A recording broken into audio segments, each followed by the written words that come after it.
Well, here to discuss Bob Crow's legacy is the former Mayor of London, Ken Livingstone, and with him the Times columnist and chief leader writer Daniel Finkelstein. Lord Finkelstein, well, what do you think? I mean, how did he go from cartoon villain to national treasure? Well, you know, I think it is basically the tragedy and shock of his death has quite rightly brought out a fairly decent British instinct, which is that, you know, we admire people who act on the public stage, who stand up for the things that they believe in, and people are saying the nice things about him. There, of course, everyone has their own views of him. I didn't agree with his politics. I thought he was quite wrong-headed. But, you know, on the day that he dies, naturally people are respecting him. That's one of the good things about this country. You know, people are decent to each other in these sort of situations. I like it. Part of it is being cut off in your prime, isn't it? It is. If he hadn't died today, he'd still be being vilified for the stance he took. But the big thing about Bob Crow is I can't think of any other group of people in working class jobs whose pay and conditions and pension haven't been degraded over recent years. He fought to keep them with a decent standard of living, and I mean, he succeeded.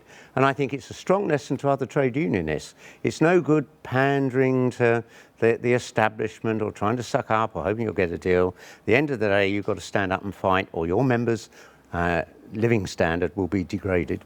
Are you nodding there, Danny? I thought it was a really interesting figure. I think there's a tension, and there's always been a tension in the Labour movement between the trade unionism of Bob Crow and the socialism of Bob Crow. So Bob Crow understood capitalism very well. He cornered the market in railway workers and exploited the monopoly that he created, and he did it very, very well. And I think, you know, when he argued towards the end of his life that he was worth the money he was paid, he was quite right. But that was actually at variance with any principle of equity, because obviously the money that he was getting for railway workers had to come from other workers who were travelling on the tube. And so that tension actually was one of the things that bedeviled the Labour Party in the 1970s and 60s as they began to realise that trade unionism, pushing for better wages for less well-off people, which is, you know, obviously, and vulnerable people, which is a very good thing, is at variance with a kind of broader principle of equity, because it involves fighting for a sectional interest. So I think Bob Crow was a really interesting figure, and he'll be analysed for a long time. Partly, I suppose, also when people die sort of shocking deaths and they're young, that leads sort of people to assess their careers when they're in mid-flight. I suppose that will happen. Ken, what did you make of the fact that Boris Johnson sought out the first television camera he could in order to say what a wonderful chap Bob Crow was? Having basically disparaged him for the last 6 years and refused ever to meet him. Now, this is the bizarre thing. I mean, Bob Crow was one of my supporters when I was running for, as an independent against the new Labour machine. Here, we had a joint campaign against Gordon Brown's attempt to partial privatise the underground. But of course, once I'd become the mayor and I had to negotiate, we had our rows and our disagreements. But what I found good about Bob was he would come into the room, he'd tell you exactly what he wanted, what he believed. There was never any dissembling, never any dishonesty.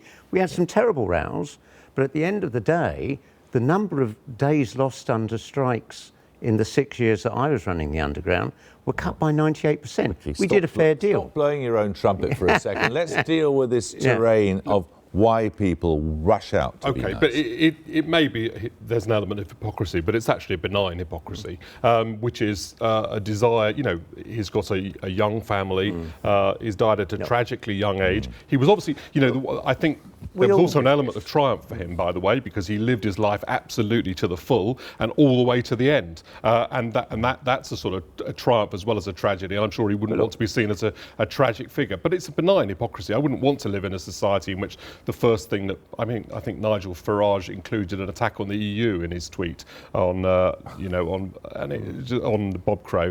You know, you don't want to be the first person to make sort of a minor political point when someone's just died.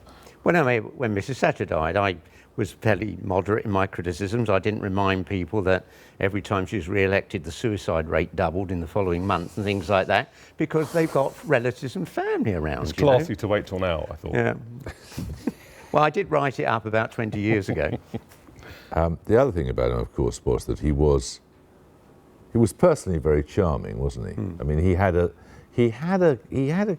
charisma and a reasonableness. Actually, I have to say, lots of people have said that. I didn't meet him for very long, and so you have to appreciate that. To me, actually, I was probably speaking as a kind of middle-class Jew from Pinner. He was quite aggressive, actually, and I suspect that was part of how he got what he wanted from people. So I found him personally sort of bristling with a bit of menace, but I can imagine that he was charming. And you can't get to the top of a union like that and, make the kind of strong appeal. And he was in some tough fights. I do have to say, I didn't think they were always well-picked fights, and they were in favour of a sectional interest on behalf of which he did very well. But I would say this, and he would expect me to say this, I think that was at the expense of a broader interest. I think what's so striking about Bob Crow, there are so few working class people still in leading positions in Britain.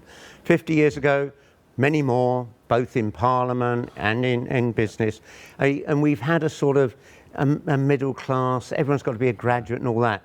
And the good thing about Bob Crow, having got that position, he carried on living his life as he had before. He didn't leave his council flat to buy a house in Hampstead. He didn't have a chauffeur-driven car, he used public transport. He was quite confident and happy in his working class culture. And I think we've seen the working class culture been demonised. It's all, Benefits Street and the respect that post-war generation of politicians had for the working class because they'd fought with them in the Second World War and they'd seen their courage. That's been stripped out of our society. Yeah, I mean, there's lots for Conservatives to admire in somebody who has an appreciation of their own identity and sees its tradition. I can't agree with him continuing to live in a council house. This isn't obviously the moment of a big argument about that, but, I think there was more to it than simply an identity issue. But nevertheless, yes, his pride in his identity and his willingness to exemplify it was obviously part of why he'll be well known and highly thought of by lots of people and very controversial to others. Thank you both very much. Thanks.